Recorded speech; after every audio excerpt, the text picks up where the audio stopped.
Mangalya shopping mall ఇప్పుడు Dilsukh Nagar main road లో July 17న grand opening. Back to news. Mancherial జిల్లా చందూర్ మహాత్మా జ్యోతిబాపులే గురుకులాన్ని వదిలేసి వెళ్లారు విద్యార్థులు. సౌకర్యాలు లేక నానా తంటాలు పడుతున్న విద్యార్థులు అధికారులకు చెప్పినా పట్టించుకోకపోవడంలో విసిగిపోయారు. ఓపిక లేక హాస్టల్లో ఉండలేక నిన్న రాత్రి 17 మంది ఇంటర్ విద్యార్థులు బయటకు వెళ్లిపోయారు. హాస్టల్ నుంచి నేరుగా మంచిర్యాల జిల్లా కేంద్రంలోని ఎమ్మెల్యే ప్రేమ్ సాగర్ నివాసానికి చేరుకున్నారు. తమ బాధలన్నీ చెప్పుకున్నారు. కుళ్ళిన కూరగాయలతో వంటలు, తాగునీరు, వాష్రూమ్స్ వంటి కనీస సౌకర్యాలు లేవంటూ ఎమ్మెల్యేకు వివరించారు. విద్యార్థుల సమస్యలు తెలుసుకున్న ఎమ్మెల్యే ప్రేమ్ సాగర్ సమస్యలను తక్షణమే పరిష్కరించాలంటూ అధికారులను ఆదేశించారు. విద్యార్థులు ఇలా గురుకుల హాస్టల్ను విడిచిపెట్టి వెళ్లడం జిల్లాలో హాట్ టాపిక్ గా మారింది.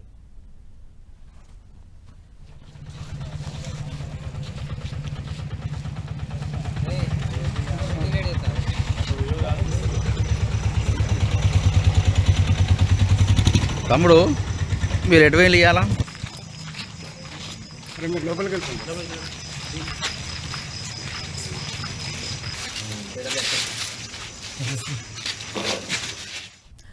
ఇది కేవలం చెన్నూరు గురుకులం పరిస్థితి మాత్రమే కాదు, తెలంగాణ నలుమూలలా ఉన్న గురుకులాల దుస్థితి ఇలాగే ఉంది. మంచిర్యాల జిల్లా విద్యార్థులైతే హాస్టల్ను విడిచి వెళ్లారు, కానీ మిగతా గురుకులాల విద్యార్థులు పంటి కింద బాధను అనుభవిస్తున్నారు. హాస్టల్స్ లో కనీస సౌకర్యాలు లేక విద్యార్థులు నానా తంటాలు పడుతున్నారు. నాణ్యత లేని ఆహారం, కనీస సౌకర్యాలు లేక తీవ్రంగా ఇబ్బందులు పడుతున్నారు. మరికొన్ని చోట్లయితే హాస్టల్ భవనం పైకప్పు నుంచి పెచ్చులు ఊడిపడుతున్న పరిస్థితులు. కొన్ని చోట్ల మాత్రం ఇంకా దారుణం. నాణ్యత లేని ఆహారంతో విద్యార్థులు అస్వస్థతకు గురవుతున్నారు. ఉదయం బ్రేక్ఫాస్ట్ నుంచి మొదలు నైట్ డిన్నర్ వరకు ఏ ఒక్క పూట కూడా నాణ్యమైన ఆహారం ఇస్తలేరంటూ విద్యార్థులు ఆందోళనకు దిగుతున్నారు. బాలురు బాలికలు ఇలా ఏ హాస్టల్ అయినా ఇదే పరిస్థితి. ఏదో ఒక చోట గురుకులంలో ఫుడ్ పాయిజన్ అవుతున్న సంఘటనలు తరచూ చూస్తున్నాం. అయినా అధికారులు స్పందించడం లేదు.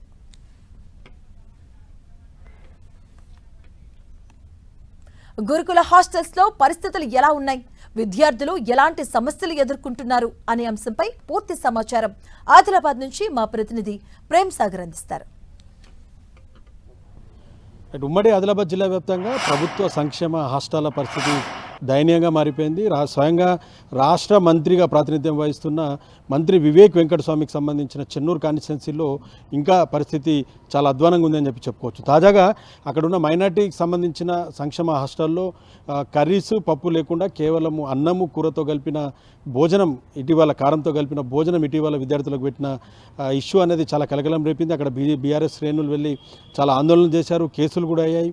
సో దాని తర్వాత నిన్న ఎంజేపీకి సంబంధించి చెన్నూరు ఎంజేపీకి సంబంధించిన 17 మంది విద్యార్థులు హాస్టల్ని వదిలి అక్కడి నుంచి వెళ్ళిపోయారు. పక్కనున్న మంచిర్యాల కాన్స్టిట్యున్సీకి సంబంధించిన ఎమ్మెల్యే ప్రేమ్ సాగర్ రావుని ఆశ్రయించి తమకు కనీస మౌలిక సదుపాయాలు లేవు, సరైన భోజనం పెట్టట్లేదని చెప్పేసి ఎంజేపీకి సంబంధించిన ఇంటర్ సెకండ్ ఇయర్ విద్యార్థులు అక్కడ పక్క కాన్స్టిట్యున్సీలో ఉన్న ఎమ్మెల్యేని ఆశ్రయించాల్సిన దుస్థితి ప్రస్తుతం మనం చాలా స్పష్టంగా కనిపిస్తుంది. ఒక చెన్నూరు కాన్స్టిట్యున్సీ కాదు, కొమరంభీం జిల్లాకు సంబంధించి కూడా నిన్న కెరమేరి మండలంకి సంబంధించిన హట్టి ఆశ్రమ పాఠశాలలో పిల్లలు మధ్యాహ్నం నుంచి కూడా రాత్రి వరకు భోజనం చేయలేదు, అర్ధరాత్రి వరకు ఆందోళనకు దిగిన పరిస్థితి ఉంది. దాంతోపాటు కాగజ్ నగర్ సంబంధించిన ఎంజేపీలో కూడా విద్యార్థులు రోడ్డుపైకి వచ్చి మా కనీస మౌలిక సదుపాయాలు కల్పించాలని చెప్పేసి వాళ్ళంతా కూడా రోడ్డుపై ధర్నా చేసిన పరిస్థితి మనం చాలా స్పష్టంగా చూసాం.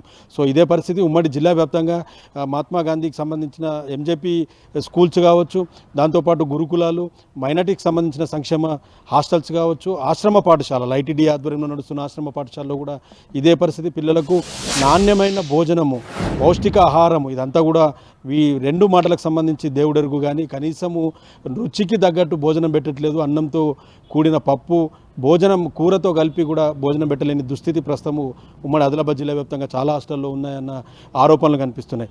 అక్కడక్కడ కలెక్టర్స్ వెళ్ళి హాస్టల్లో కొంత ఆకస్మిక తనిఖీలు చేస్తున్నారు, విద్యార్థులతో కలిసి భోజనం చేస్తున్న సిచ్యువేషన్స్ కూడా కనిపిస్తున్నాయి. నిన్న చూసాం కొమరంభీం జిల్లాకు సంబంధించిన కలెక్టర్ హరిత కావచ్చు, అటు నిర్మల్ జిల్లాకు సంబంధించిన కలెక్టర్ భవేష్ మిశ్రా కొంత మారుమూల ప్రాంతాలకు సంబంధించిన హాస్టల్స్ని నిన్న విజిట్ చేసి అక్కడ పిల్లలతో ముచ్చటించిన పరిస్థితి ఉంది.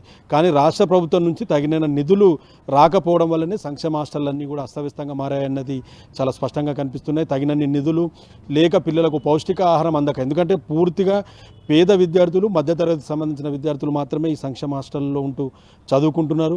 వారికి ఇళ్లలో సరైన భోజన వసతి కూడా లేని చాలా మారుమూల గిరిజన ప్రాంతాల పిల్లలు కూడా కనీసం 3 పూటల మంచి పౌష్టికాహారం దొరుకుతుందన్న ఉద్దేశంతో తల్లిదండ్రులు హాస్టళ్లలో వేస్తే అక్కడ కూడా పరిస్థితి చాలా దయనీయంగా కనిపిస్తున్న సిచ్యువేషన్ ఉంది. సో ఓవరాల్గా మానిటరింగ్ అన్నది లోపం చాలా స్పష్టంగా కనిపిస్తుంది. ఉన్నతాధికారులు కావచ్చు, రాష్ట్ర ప్రభుత్వానికి సంబంధించిన మానిటరింగ్ ఈ హాస్టళ్లలో విద్యార్థులకు సంబంధించి భోజనం పెట్టే చోట కానీ, మౌలిక సదుపాయాలు కల్పించే చోట ఈ వ్యవస్థ అనేది కొంత రెగ్యులర్గా మానిటరింగ్ లేకపోవడం వల్లనే ఇదంతా అస్తవ్యస్తంగా మారిందన్నది ఆరోపణలు చాలా వరకు కనిపిస్తున్నాయి. ఒక పేరెంట్స్తో కూడిన కమిటీ వేయడం కానీ, జిల్లా స్థాయి కమిటీలు వేయడం కానీ, రాష్ట్ర స్థాయి కమిటీలు వేసి ఎప్పటికప్పుడు ఈ పరిస్థితులు ఏదైతే భోజనానికి సంబంధించిన నాణ్యత విషయం కానీ, హాస్టళ్లలో ఉన్న మౌలిక సదుపాయాలకు సంబంధించి ఇదంతా కూడా కొంత మానిటరింగ్ చేయాల్సిన పరిస్థితి ఉంటుంది. కనీస మంచినీరు, తాగునీరు లేక కూడా విద్యార్థులు చాలా చోట్ల కూడా హాస్టల్లో ఇబ్బంది పడుతున్న పరిస్థితులు ఉన్నాయి. రాబోయేది ఈ వర్షాకాలంతో పాటు చలికాలంలో కూడా చాలా ఇబ్బందులు ఉంటాయి. పిల్లలు వర్షాకాలానికి కొంత మంచి భోజనం అందకపోతే, శుచి శుభ్రత ప్రాంతంలో లేకపోతే వ్యాధుల బారిన పడే అవకాశం ఉంది. చాలా సంఘటనలు గతంలో కూడా చూసాం. పిల్లలకు ఆ హైజెనిక్ ఫుడ్ అందక ఆ ప్రాంతం అంతా కూడా పరిశుభ్రంగా లేకపోవడం కూడా కొంత అనారోగ్యానికి పదుల సంఖ్యలో విద్యార్థులు ఆసుపత్రుల్లో అడ్మిట్ అయిన పరిస్థితులు కూడా మనం చూసాం. సో చలికాలం చల్లటి నీళ్ళతో స్నానం చేయాల్సిన పరిస్థితి ఉంటుంది. తెల్లవారుజామున దినమంతా కూడా ఇదంతా అంటే ఒకప్పుడు కనీసం మౌలిక సదుపాయాలు లేకున్నా పిల్లలు హాస్టల్లో కొంత ఉండి వారి పరిస్థితి, ఆర్థిక పరిస్థితి బాగాలేక చదువుకుందామని అనుకుంటే కనీసం భోజనం కూడా సరిగ్గా పెట్టలేని పరిస్థితుల్లో పురుగుల అన్నం కావచ్చు, కుళ్ళిపోయిన కూరగాయలతో భోజనం పెట్టడం లాంటి ప్రతిరోజు ఏదో ఒక చోట మనం హాస్టళ్లలో చూస్తూ ఉంటాం. సో ఈ గురుకులాలు కావచ్చు, మైనార్టీ సంక్షేమ హాస్టల్ కావచ్చు, ఎంజేపీస్ కావచ్చు, కస్తూర్బా గాంధీకి సంబంధించిన విద్యాలయాలు కావచ్చు, వీటన్నిటిలో కూడా భోజనాలు పెట్టే దాంట్లో కొంత పౌష్టికాహారాన్ని అందించాలి. ఎదుగుదలలో ఉన్న పిల్లలంతా కూడా 10వ తరగతి వరకు, అంటే 6వ తరగతి నుంచి 10వ తరగతి ఇంటర్మీడియట్ వరకు ఎంజేపీలో ఉంటారు కాబట్టి ఎదుగుదల ఉన్న పిల్లల్లో పౌష్టికాహారం లేక, పోషకాలు అందక వారంతా కూడా ఎదుగుదల లేక కూడా చాలామంది రక్తహీనత, మిగతా వాటితో సరైన బరువు లేకపోవడం, ఇదంతా కూడా రకరకాల సమస్యలు పిల్లలు ఎదురవుతున్న పరిస్థితుల్లో తల్లిదండ్రులు ఆందోళనకు గురవుతున్న సిచ్యువేషన్ అయితే ఉంది. సో రాష్ట్ర ప్రభుత్వం కల్పించుకొని ఈ హాస్టళ్ళు, సంక్షేమ హాస్టళ్ళు ఏవైతే ఉన్నాయో వివిధ రకాల హాస్టళ్ళు, ఆశ్రమ పాఠశాలతో పాటు అన్ని రకాల సంక్షేమ హాస్టళ్ళకి తగినన్ని నిధులు విడుదల చేయాలి, పౌష్టికాహారాన్ని అందించాలి. దాంతోపాటు నాణ్యమైన భోజనానికి సంబంధించిన అంశాన్ని ఎప్పటికప్పుడు పర్యవేక్షించాలన్న డిమాండ్ ఉమ్మడి ఆదిలాబాద్ జిల్లా వ్యాప్తంగా కూడా స్పష్టంగా కనిపిస్తుంది. కెమెరా పర్సన్ చందుతో ప్రేమ్ సాగర్, 10 టీవీ, ఉమ్మడి ఆదిలాబాద్ జిల్లా.